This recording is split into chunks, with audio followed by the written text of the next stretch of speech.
I'm Dr. Alistair Belden, and this is the orientation film for experimental negative energy device number 6. If you're viewing this film, then congratulations, my friend. You have successfully passed the rigorous screening process and testing required to work with device 6, also known as the Aperture.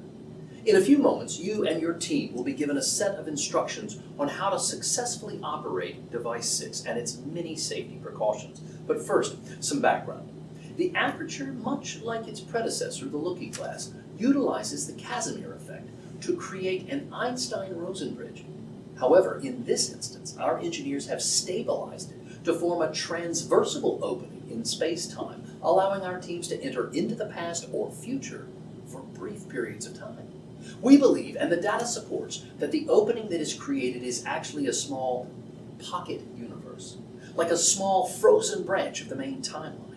While objects can be manipulated, it appears that any actions taken while inside the pocket do not have any actual bearing on the time. As I mentioned previously, the Aperture is powered by the much larger device 7, located at a more secluded test site.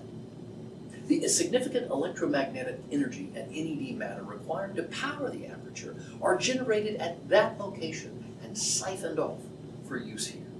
Despite the remarkable nature of what the Aperture is capable of, there are still a few uncontrollable elements that have yet to be perfected, which is why you're here. At present, our engineers have been unable to use the Aperture to target specific times and locations. Currently, pockets are generated somewhat at random. I say somewhat because pocket locations do seem to remain in the general geographical area of device 7, but the time and date within the pockets remains entirely random. The second and more important challenge to be solved is regarding the stability of the pockets.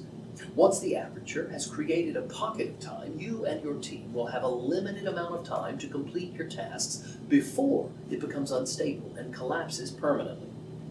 You will have approximately 40 minutes to complete your tests within the pocket.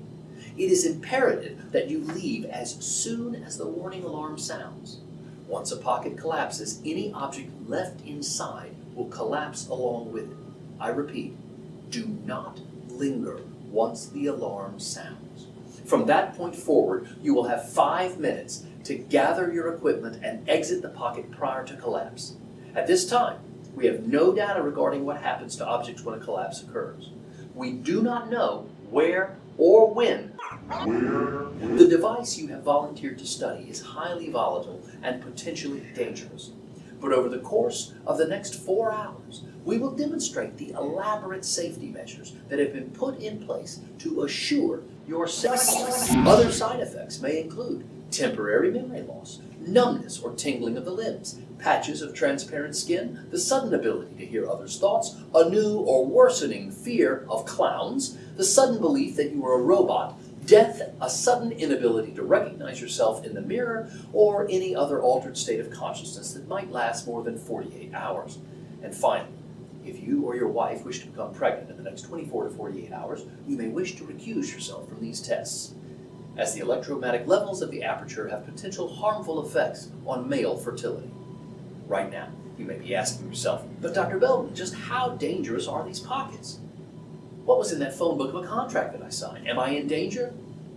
My friends, let me answer those questions with a question of my own. How truly devoted are you to the pursuit of science? Congratulations, my friends. You have successfully completed the orientation for the Aperture.